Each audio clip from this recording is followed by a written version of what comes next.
faced issues in the past, being in bands that didn't work out and record label issues. What advice would you give to artists out there who are maybe facing the same things on how to really overcome it all and continue? Pretty much, guys. It's an undying passion, like, and I think that's what to survive this long, because I do kind of see us as, you know, survivors. Definitely. throughout you know, all the stuff that we've been through, and you know, it's not all negative as well. It's the thing where we've literally gone from strength to strength, and it's led us to this point where we're still able to like wake up every morning and be like, this is good for me. Like, this music thing is so good for me, and I love doing it. I'm still in love with it. So yeah, I think at the grassroots, it has to be like a passion within you.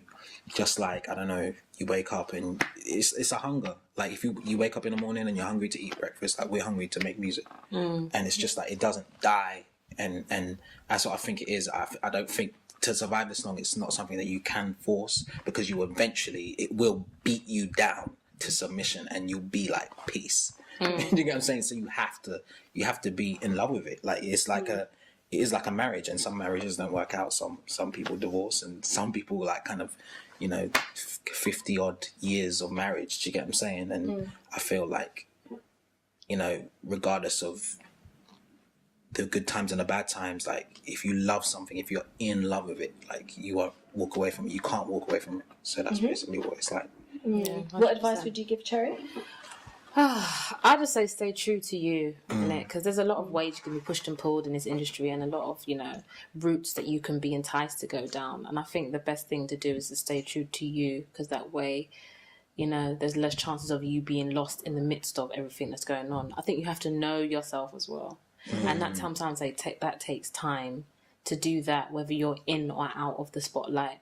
So I guess you have to know yourself and know what you want, and just kind of try and stay true to that. You know, I guess we all fall off at certain times, and sometimes are harder than the others, and, you know, some things are more smooth sailing than the others, but you have to know yourself and know who you want to be and what message you want to put out there. And hard work pays off as well. Like, even 100%. if like you have to sow the seeds for something, like, sometimes you can have a quiet 4 months where no one's really checking for you, but within that 4 months, if you're putting the work in, if you're recording the songs that can come out after those 4 months, then, like, it's so funny how it works, because you'll do that, you'll record in that space of time when no one's checking your Twitter, no one's looking at you, your videos. Do you get what I'm saying? No one's checking for you. So it's like, but if you utilize that time, like, I'm a strong believer in, like, you're given time to utilize. Like, any time given to you is not just to be like, oh, woe is me. Do you get what I'm saying? It has to be a situation where you make the most of that opportunity to prepare yourself for the next phase. And, like, you know, like how